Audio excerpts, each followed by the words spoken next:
Para mí es un verdadero placer estar acá, encontrarme con muchos amigos y hermanos que los considero a ustedes dominicanos y a otros colegas de otros países que están acá. Gracias por la invitación.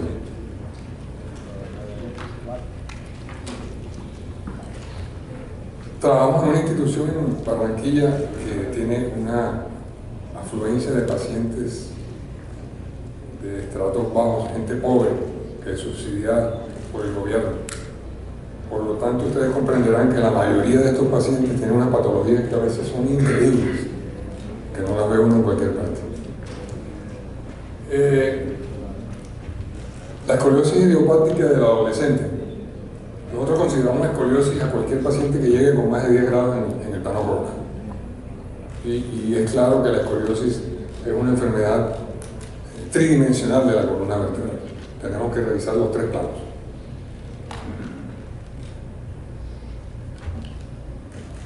Hay un pico que es importantísimo conocer en estos niños, jóvenes, adolescentes, y es el pico de 11 y 17 años. Ellos, en esta edad, es donde tenemos que tener más precaución porque son los picos de edad donde más puede progresar la curva. Miren que casi el 100% de los pacientes en los menores de 15 años progresan las curvas. Entonces, no es dormirse ni decir, no, mira, vamos a controlarlos cada 6 meses, hay que estar pendientes de ese paciente, sobre todo menores de 15 años, cuando todavía no han alcanzado la madurez ósea. En adultos, en pacientes con escoliosis idiopática, pero que ya pasaron a la adultez, casi el 50% de ellos progresan, y la mitad de este porcentaje se vuelve sintomático. Tengo una paciente, esposa de médico, 25 años de edad, que tuvimos que meter la cirugía porque ya, a pesar de los 25 años de edad, que es muy poco es quirúrgica, en esta paciente pues los síntomas de dolor toracolumbar axial eran incapacitantes, y pues el médico y ella y todos hablamos claro de que no estaba indicado, pero con síntomas que no mejoraban con nada, con manejo conservador, medicina del dolor, fisiatría, natación, todo lo que se quieran ustedes imaginar. Hubo necesidad de intervenir. Cruzamos los dedos porque de todas maneras, estadísticamente, los casos de escoliosis idiopática operados en adultos no tienen buenos resultados ahí, en la mayoría de los casos. Acá no fue bien, imagenológicamente estaba perfecta la reducción, ustedes la ven. Se conserva la base coronal, la base sagital, y no hubo pues, complicaciones a largo plazo. Tiene apenas 6 meses de operado. Les contaré en la próxima invitación acá a Dominicana cómo le va a la paciente. Así que ese es un motivo para que me vuelvan a invitar. El año que viene. Es correcto. Bueno, de todas maneras, nosotros tenemos que estar en estos pacientes vigilantes, examen clínico, antecedentes, estigmas cutáneos, revisar porque en algunos casos, cuando son atípicos los síntomas o las curvas no son las que uno considera pues, de curso natural de la enfermedad, debemos investigar porque algunos pacientes nos encontramos con sorpresas de tumores, chirimomielias, tumores astrocitomas, ependimomas, etc.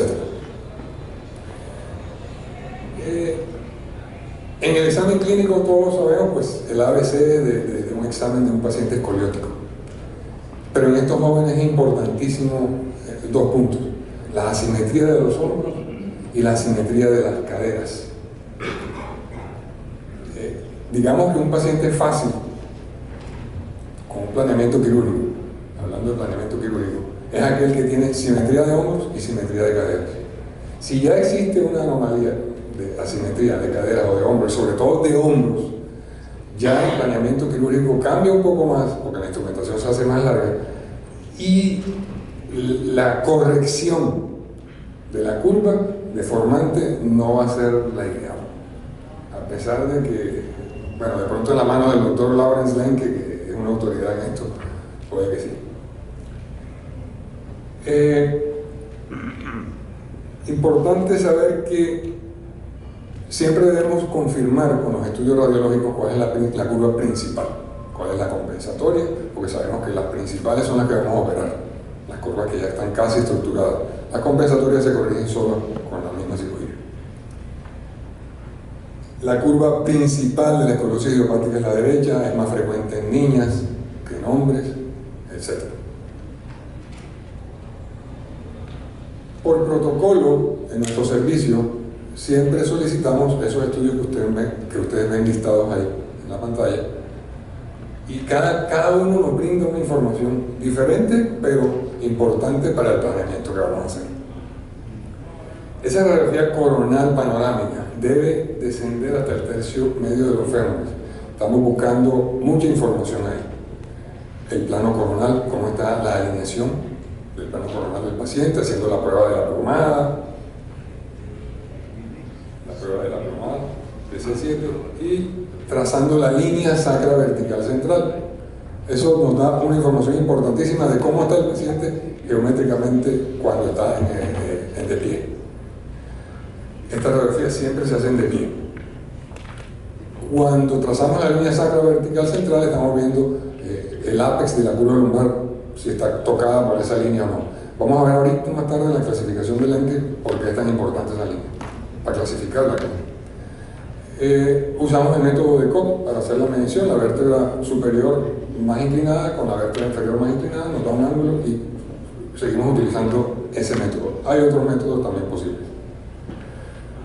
En la sagital hay diferentes parámetros que debemos medir y conocer, pero en los niños, en jóvenes, en esta escoliosis adolescente como tal, hay algo importantísimo, el balance sagital. ¿Qué tan normal está el paciente?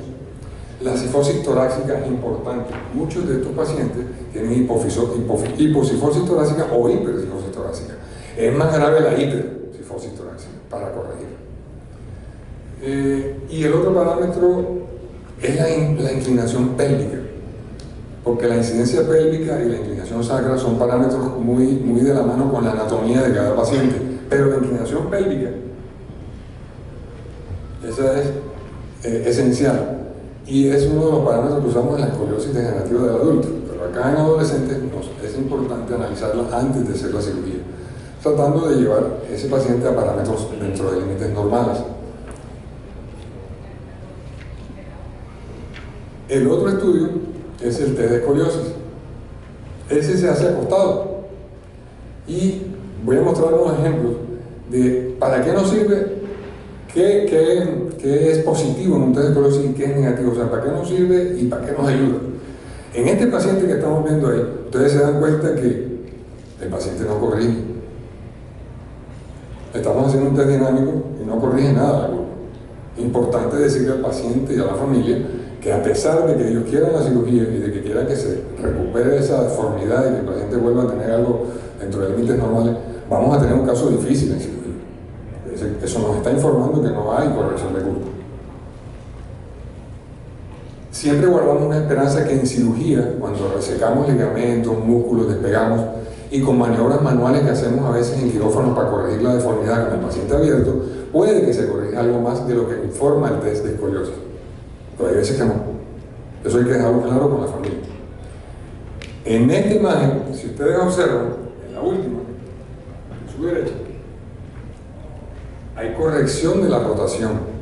Entonces, este test de escoliosis nos está informando que va a ser un poquito más fácil la corrección de ese paciente, porque la derrotación en pacientes con escoliosis es bien difícil. Bien difícil.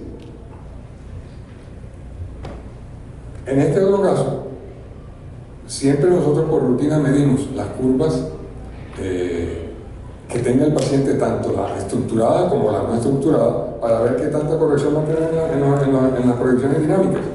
Entonces, ustedes se dan cuenta aquí que la curva predominante es la toracolumbar, el ápex lo tiene en L1, y la otra, que es la torácica en este caso, se corrigió. Entonces, esa información nos sirve para el quirófano. La otra información que nos dan los estudios radiológicos es el signo de Riesel. Es un estudio cualitativo de cuánto aproximadamente podemos nosotros decir que el paciente le falta por madurar su esqueleto óseo. La tomografía, además de que es un estudio tridimensional, un estudio con bases radiológicas, pero tridimensional. Hoy día yo les sugeriría que siempre pidan el estudio dinámico, o el estudio pues, de cine, de la tomografía en tercera dimensión, porque los va a ayudar a entender mucho más la deformidad, sobre todo cuando son deformidades muy severas. A veces uno está dudando que si el paciente tiene un defecto congénito o no para catalogar la escoliosis como congénita o como idiopática. Entonces sí les sugiero y les aconsejo que pidan ese cine tridimensional que les va a ayudar muchísimo, muchísimo. La resonancia, como les decía, cuando encuentren signos o síntomas atípicos en el examen neurológico del paciente, la resonancia va a ayudar a detectar otras patologías. Por ejemplo, hay un tumor.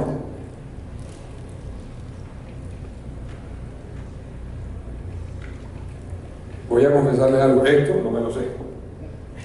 Yo tengo un machetico, no sé cómo le dicen en dominicano, una ayudita didáctica.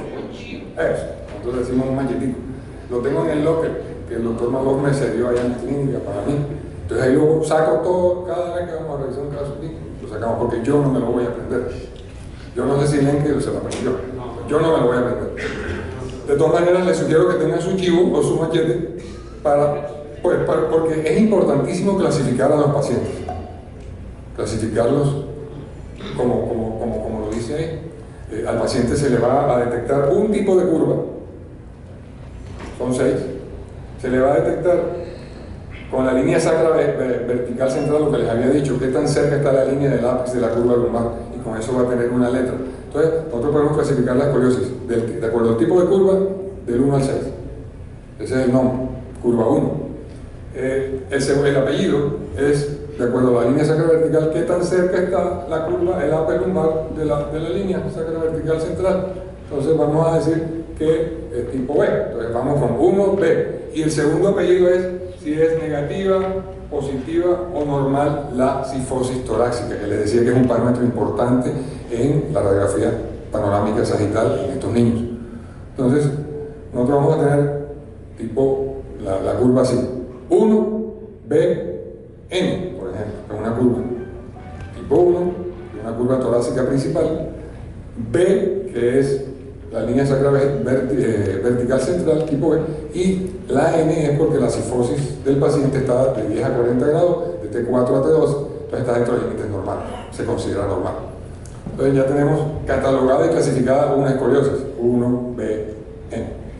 Esto nos sirve para decir si un paciente es quirúrgico o no es quirúrgico. O sea, nos puede servir para clasificar y para hablar el mismo idioma en el mundo.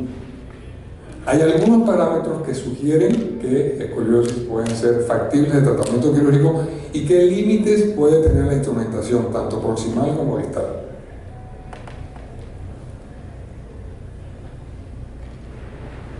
Ya vimos al paciente, le hicimos los estudios, ¿qué conducta vamos a tomar? Ya ahí están: observación, corset, cirugía. Por consenso de algunas escuelas, por consenso de otras, y algunos en desacuerdo, hay un consenso español que dice que hay que esperar hasta los 50 grados. Nosotros no lo seguimos, nosotros seguimos que entre 20 y 40 grados estamos dudando si se opera o no se opera, de acuerdo a si el paciente va evolucionando, aumentando en grados con los controles mensuales, cada 6 meses, cada año. Pero si ya es de 40 grados en adelante, los españoles esperan hasta 50. Nosotros más de 40 grados ya es quirúrgico. Y de 30 a 40 estamos ahí en la duda. Esas son las armas con las que contamos: observación, abordaje posterior, abordaje anterior, abordaje combinado. Para nosotros el abordaje de elección, si vamos a hacer una cirugía, es el abordaje posterior. Ese es el de elección. Pero hay casos que son de abordaje anterior, eso sí, de acuerdo a cada paciente. Tengo un caso que está en observación. A los 15 años miren la curva, a los 16 años miren la curva, y a los 17 años, que es la de la derecha de ustedes, no ha habido cambio, se ha mantenido en 40, 41 grados. Es un joven que hoy tiene 17 años y medio y pico, ya va a control ahora antes de los 18 para saber qué ha pasado. Si a los 18 creció más de 5 grados, ese paciente hay que operar. Si el paciente nos dice que le molesta la deformidad porque su autoestima está disminuida, Eso lo analizamos con las neuropsicólogas y es muy probable que si el paciente normalmente está bien de la mente y la familia está de acuerdo y apoya la situación, es probable que haya que operarlo y que tengamos que operarlo, asumiendo todos los riesgos cada quien.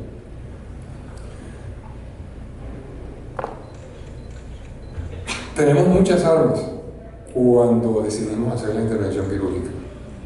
La instrumentación transpedicular desde Ruacamil ha sido un arma, digo yo, hoy día, pues, que es utilizada en todo el mundo. Pero no podemos olvidar a Harrington, a mi maestro Eduardo Luque Rebollar, en México, con sus marcos de Luque y sus alambres traslacionando la columna hacia el marco, hacia las barras. Pero definitivamente la instrumentación transpedicular es el gol estándar. Tenemos hoy día, adicional a la instrumentación transpedicular, un sistema de derrotación segmentaria. Ya no tenemos que hacer derrotaciones de proximal a distal con un riesgo altísimo de que hubiera salida de los tornillos, expulsión de los tornillos, sobre todo en el ápex de la curva, ya sea torácica, toracolumbar o lumbar. Ya podemos hacer derrotación segmentaria. O sea, si el ápex está en T10 a T12, tenemos tornillos especiales para colocar en esos pedículos que no se dejan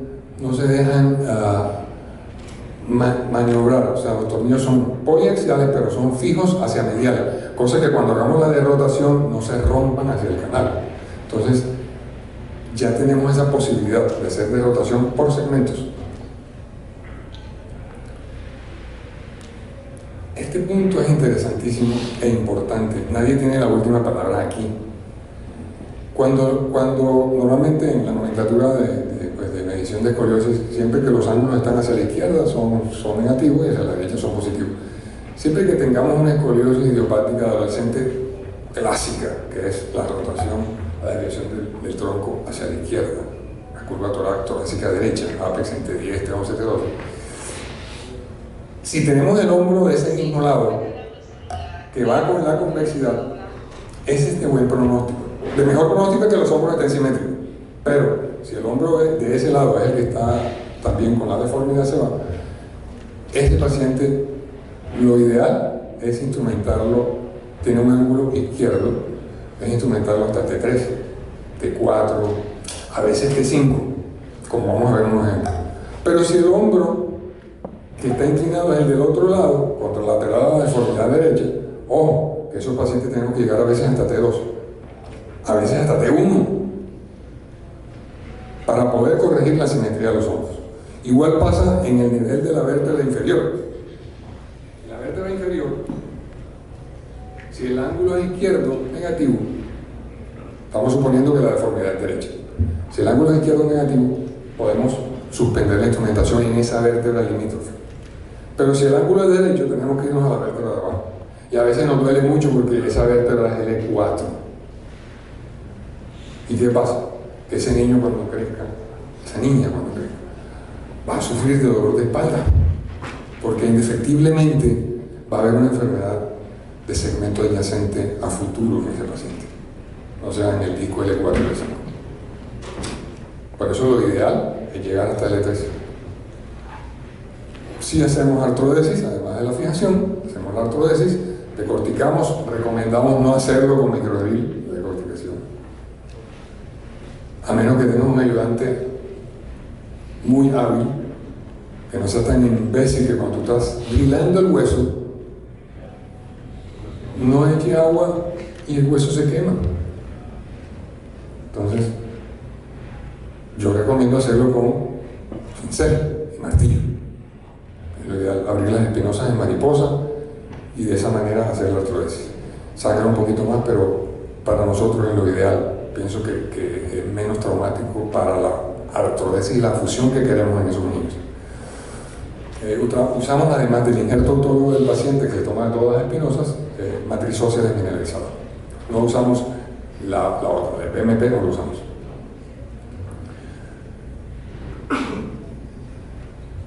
Gracias a Dios, desde hace 2 años para acá, tenemos OARM y navegación. Y yo me he sentido feliz porque me he irradiado menos. Hace 15 días se murió un amigo mío de leucemia, columnólogo allá, porque por la irradiación que todos estamos sometidos en quirófano. Es algo que nosotros nos paramos bola y es bien cierto. Ya yo no puedo hacer nada, ya yo pasé tanto tiempo en quirófano irradiándome, ya no puedo echar para atrás, pero a los jóvenes, se los digo, tengan precaución.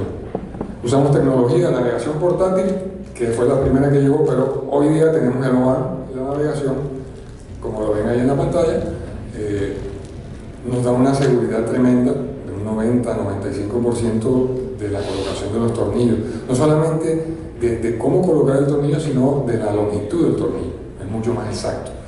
Claro está, antes lo hacíamos con un planeamiento preparatorio con tomografía simple, pero hoy día lo tenemos en vivo en el quirófano, en el transoperatorio, ese es el OAN y el paciente está allá adentro. Hay abordajes anteriores para pacientes con curvas escolióticas como esa imagen que ustedes están observando ahí, en que la curva principalmente es lumbar, el APES está en L3, en que de pronto esa pacientita se puede beneficiar de un abordaje anterior, que fue lo que procedimos a hacer. Una pacientita ya cercana a los 18. No quedó perfecta, pero casi que conseguimos un balance bien, coronal y sagital, casi ideal. Estaba tan rígida la paciente que no pudimos colocarla, no sé si ya se dieron cuenta, la barra lumbar, no la pudimos colocar en lordosis, porque estaba muy rígida. Y pensamos que podrían romperse los cuerpos vertebrales. Pero la paciente tiene una curva muy respetable. Otro joven, con abordaje posterior, miren que este paciente no nos fuimos hasta T2. En el preoperatorio ven los hombros asimétricos y en el postoperatorio la herida, miren que está baja. No hubo necesidad de llegar hasta T3, que normalmente es lo que se recomienda. Eso es muy evaluable en cada paciente, cada quien es diferente. Pero entre más corta sea nuestra instrumentación, mucho mejor, es lo que hay que buscar. Balance sagital y balance coronal casi dentro de la normalidad. Pero hay pacientes que son mucho más complejos, pacientes que tienen curvas bien difíciles, sobre todo ese paciente. Ese paciente tuvimos que hacer un abordaje combinado, un abordaje anterior primero, en el que no corregimos nada. Sí, uno cada dos. Y esta es la paciente que ustedes la ven, están en balance. Por lo tanto, hubo que hacerle también el abordaje posterior. Y en el abordaje posterior sí logramos corregir, pero tampoco llegamos a la normalidad. Todo eso tiene que ser previamente planeado con el paciente y con los familiares. Esta paciente en el postoperatorio inmediato y este es en el postoperatorio tardío. Pero, a mi parecer, el balance mejoró. Es lo máximo que pudimos hacer por él. Serie de ejemplos: 11.9 años, una curva 6C negativa. Recuerdo, 6 es la sexta curva. C es la línea sacra vertical central y N es porque estaba hiposifótica. Menos de 10 grados de cifosis. Miren aquí. Miren eso, ahí no tiene ni cifosis torácica. Estas son las radiografías preoperatorias de la paciente. Ese es el transoperatorio del paciente. Siempre le insisto a los pelados, a los jóvenes, que a los tejidos hay que tratarlos elegantemente. Y hay que ser riguroso con la hemostasia. Esos son principios que lo sabemos todos desde que hicimos el año de cirugía general, pero no está de más recordarlo. Yo sé. Otro caso, regálame 5 minutos. Son 5 minutitos. Se lo recuerdo. Otro caso, una curva de una paciente de 12.9 años, 6CN, un RISER 1 que tiene todas las posibilidades de corregir y de crecer. Entonces, pero con esa curva de 69 grados había que operarla. Otra niña de 15.11 años, una curva 1B positiva, un RISER 2, Ahí ven los estudios preparatorios, la imagen de ella preoperatoria. Ahí estamos usando el OAR y el navegador. La decorticación, los injertos matriz combinados con injerto óseo del paciente. Ese es en el postoperatorio. Otro caso de un niño con una curva 3BN en el que hubo una corrección parcial. ¿Qué hacer?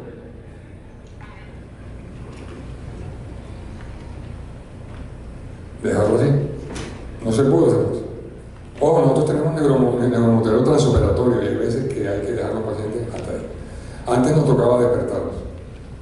Otro joven de 14.7 años, una curva 2AN, que a los 8 años nos llega con eso. ¿Qué hacer? Observación, lo operamos, le ponemos un corset. Paciente a los 22 años. Nosotros dijimos TAC, había una artrodesis sólida. Hasta ahora hemos decidido no hacerle nada. El paciente está asintomático. Quisiera dejar ahí claro en el punto de la navegación de la tecnología biomédica, independiente que el doctor Carlos esté aquí y me pueda pronto pullar. La tecnología biomédica no va a reemplazarnos a nosotros, olvídense de eso.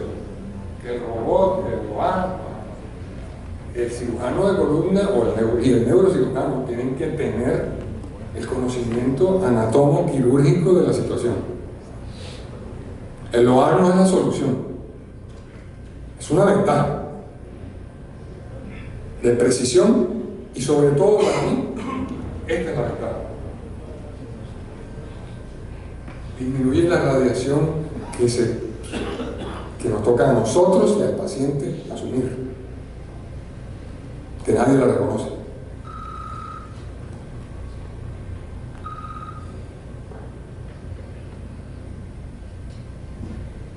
Siempre que se va a planear una cirugía de estas, debe hablarse con el paciente y los familiares y dejar claro todo. ¿Yo qué hago personalmente a las niñas, a los niños? Les doy un archivo que tengo, que lo sacaron los franceses, es una revistica en PDF que habla sobre la escoliosis. Habla de todo lo de la escoliosis en términos pues, para un paciente que no es médico. Entonces se lo entrego para que ellos lo lean y les digo, decidan después de leer eso. Y como hay un trámite administrativo, no sirve. De paso se va tramitando la cirugía y el paciente va pensando con su familia, leyendo información al respecto. Porque para ellos eso es nuevo. Quería recordarnos a ellos todos los que han estado allá, en Barranquilla, y sobre todo a alguien que ya no está acá, y que me enseñó a decir la palabra coño, y en mi país coño es otra vaina, pero a mí me gusta la palabra, cuando estoy estresado y la digo me desahogo, y a ese man lo recordaré toda la vida. Gracias.